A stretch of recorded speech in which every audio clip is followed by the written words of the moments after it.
स्वागत है आपका मेरे यूट्यूब चैनल अजीत मैथ्स पर। और आज मैं आपके सामने लेके आया हूँ एसएससी दिल्ली पुलिस कांस्टेबल का जो नया नोटिस आया है, उसके बारे में आप आज अपन चर्चा करेंगे।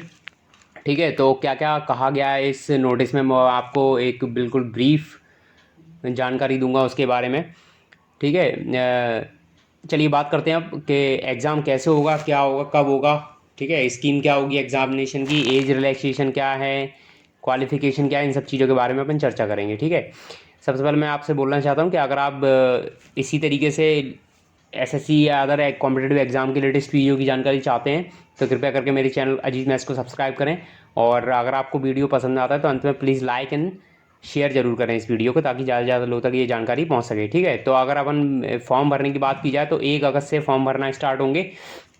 ठीक है, 1 अगस्त से फॉर्म भरना स्टार्ट होंगे, जो कि 7 सितंबर तक जारी रहेंगे। ठीक है, 7 सितंबर जो लास्ट डेट है फॉर्म भरने की। इसके अलावा जो ऑनलाइन सबमिशन की, ऑनलाइन फी पेमेंट की जो लास्ट डेट है वो 9 सितंबर है।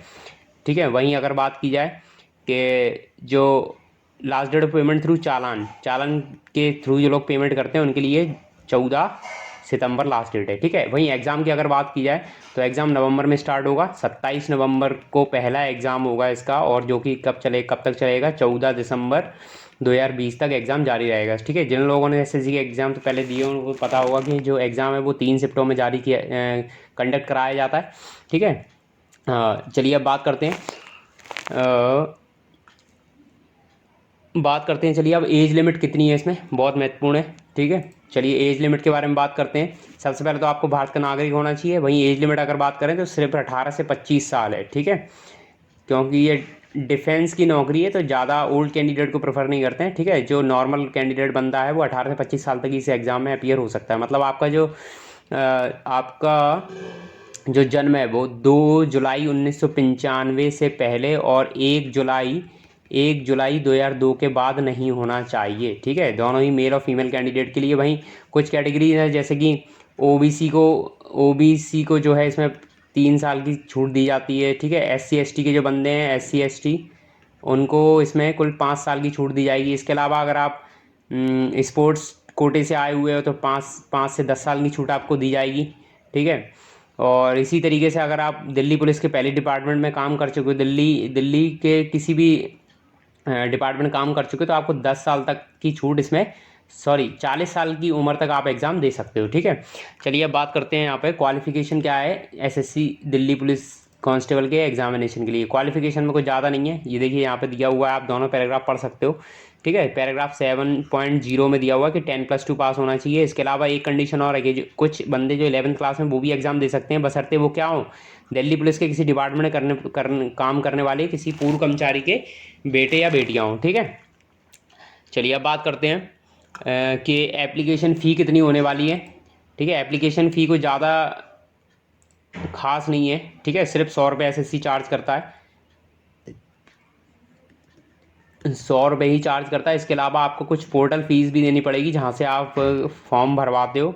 ठीक है, तो 50 से 100 रुपये तक हो सकती है, तो कुल मिलाकर 150 रुपये में आपका फॉर्म भर जाएगा।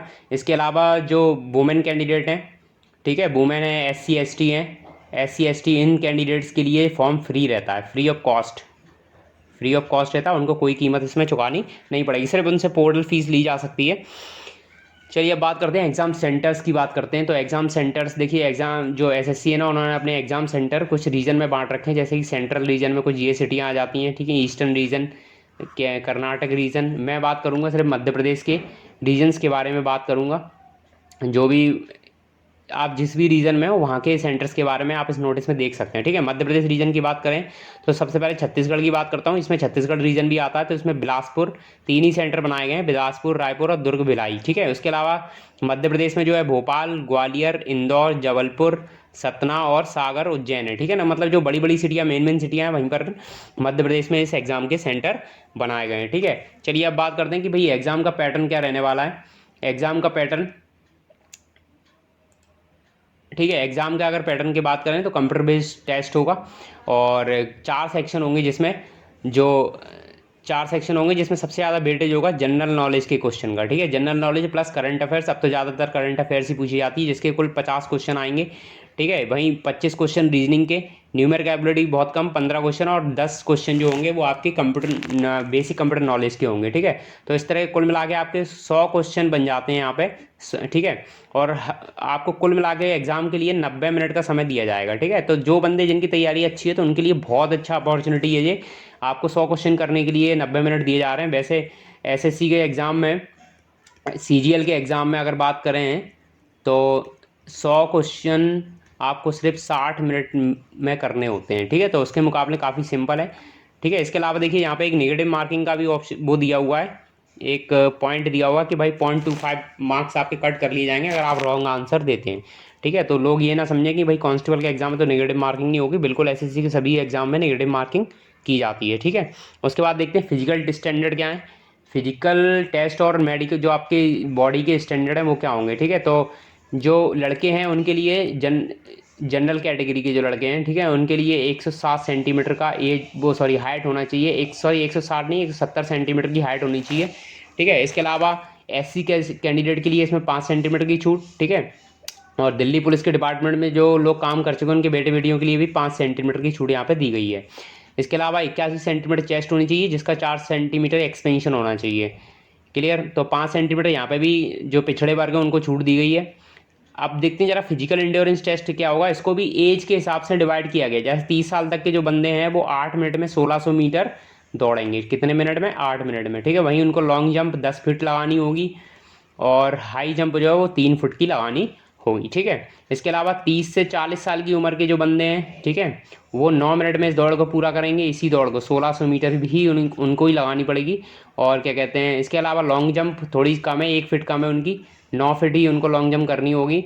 और जो हाई जंप की बात करें तो 2 फीट 9 इंच उनको कूदना होगा, ठीक है। तो कोई ज़्यादा इधर फिजिकल इंड्योरेंस ट्रेन कोई ज़्यादा टफ नहीं है। 40 साल से ऊपर वालों के लिए यही दौड़ 10 मिनट में लगानी होगी, और इसी तरीके से उनको लॉन्ग जंप और हाई जंप में भी रिलैक्सेशन दिया जाएगा। भाई मेडिकल स्टैंडर्ड्स की अगर बात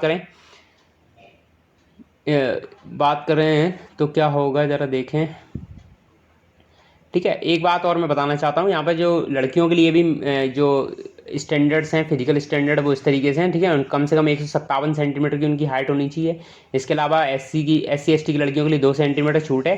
और इसके अलावा जो लोग क्या कहते हैं, जो लोग पहले ही दिल्ली पुलिस में सर्व कर चुके हैं उनके बेटे बेटियों के लिए भी 5 सेंटीमीटर हाइट का यहाँ पर रिलैक्सेशन दिया हुआ है। मेडिकल स्टैंडर्ड की बात करें तो आपका जो विजन होना चाहिए 6/12 होना चाहिए, और कलर ब्लाइंडनेस नहीं होनी चाहिए, कलर ब्लाइंडनेस नहीं होनी चाहिए, ठीक है। जैसे कि हर डिफेंस का वो रहता है स्टैंडर्ड, उसी तरीके का यहाँ पे मेडिकल स्टैंडर्ड, ठीक है।